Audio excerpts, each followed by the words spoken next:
વંદે માતરમના સન્માન અને ઐતિહાસિક વિરાસતને લઈને ભાજપે આજે એક મહત્વનો પ્રસ્તાવ પસાર કર્યો છે। ભાજપે કોંગ્રેસ કાર્ય સમિતિ દ્વારા વંદે માતરમના માત્ર પ્રથમ 2 પદ ગાવાના નિર્ણયનો વિરોધ કર્યો। ભાજપે સંપૂર્ણ વંદે માતરમની ગરિમા અને રાષ્ટ્રીય ગીત તરીકેના સન્માનની રક્ષા કરવાનો સંકલ્પ કર્યો છે। સાથે જ રાષ્ટ્રીય ગીતને રાજકીય તુષ્ટિકરણ કે વોટ બેંકની રાજનીતિથી દૂર રાખવાની વાત કરી છે। ભાજપ દેશભરમાં ખાસ કરીને યુવાનોમાં વંદે માતરમના ઇતિહાસ અને રાષ્ટ્રીય મહત્વ અંગે જાગૃતિ અભિયાન ચલાવશે। ભાજપે કહ્યું કે વંદે માતરમ માત્ર ગીત નથી, પરંતુ સ્વતંત્રતા સંગ્રામ, બલિદાન અને રાષ્ટ્ર ગૌરવની અમર વિરાસત છે। वंदे मातरम को लेकर जिस प्रकार की कुलछित राजनीति कांग्रेस पार्टी कर रही है, उसको लेकर हम आंदोलन खड़ा करेंगे। जिस प्रकार महात्मा गांधी जी ने वंदे मातरम को एक एंटी इंपेरियलिस्टिक क्राई कहा था, उस विषय को हम जनता के सामने रखेंगे और जनता को दिखाएंगे कि आखिरकार ये जो कहावत है कि अगर सियार भी कभी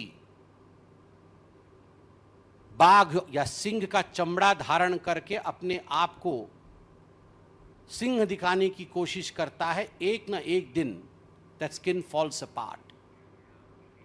वंदे मातरम पर बीजेपीનો મોટો સંકલ્પ છે। આવો ભાજપના સંકલ્પની મુખ્ય વાતો પર નજર કરીએ।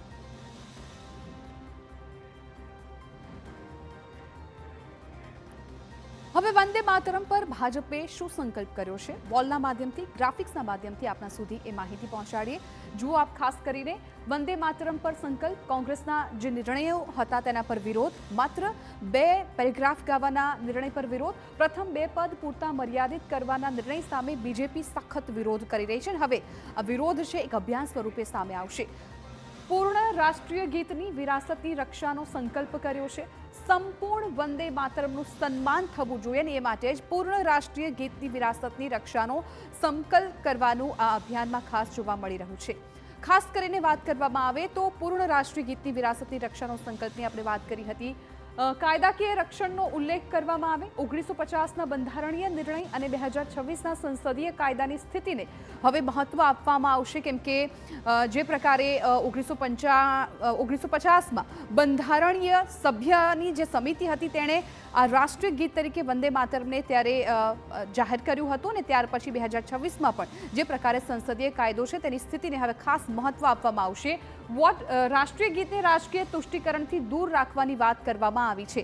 જે પ્રકારે આ ગીતને લઈને અત્યારે તુષ્ટિકરણની રાજનીતિ થઈ રહી છે, એટલે આ વાત ખાસ ધ્યાનમાં રાખવામાં આવશે। ક્યાંય પણ આ ગીતને લઈને રાજનીતિ ન થાય, તુષ્ટિકરણ ન થાય, તે ખાસ ધ્યાનમાં રાખવામાં આવશે। 1950 અને 2026ની કાયદાકીય સ્થિતિથી ઉપર ન રાખવાની વાત કરવામાં આવી છે।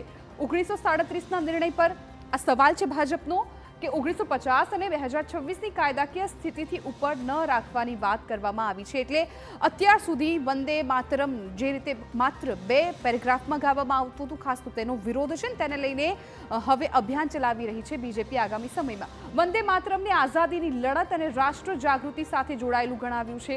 સ્વતંત્રતા સંગ્રામની આ વિરાસત છે, કેમ કે જે સમયે અગાઉ જ્યારે લડાઈઓ લડવાની હતી સ્વાતંત્ર્ય સંગ્રામને લઈને, ત્યારે એક સૂત્ર વંદે માતરમ બની ગયું હતું, માતૃભૂમિને વંદન, આ સૂત્ર છે બની ગયું હતું। બીજેપી કાર્યકરો દ્વારા વંદે માતરમનો ઇતિહાસ અને મહત્વ લોકો સુધી પહોંચાડવામાં આવશે।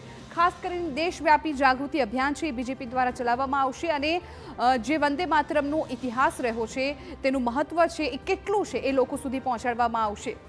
નવી પેઢીને પૂર્ણ વંદે માતરમ અને તેના ઇતિહાસથી પરિચિત કરાશે। યુવાનોમાં ખાસ આ અભિયાન છે મહત્વપૂર્ણ બની રહેશે, કેમ કે નવી પેઢી કે જે વંદે માતરમ અત્યાર સુધી તેમણે માત્ર 2 પેરેગ્રાફ સાંભળ્યા છે, તેમણે પૂર્ણ વંદે માતરમ અને તેના ઇતિહાસથી હવે પરિચિત કરવામાં આવશે। એટલે ખૂબ મહત્વપૂર્ણ અભિયાન બીજેપી દ્વારા રહેવાનું છે ને આગામી દિવસોમાં આ અભિયાન છે એ જોર પકડે તો પણ નવાઈ નહીં।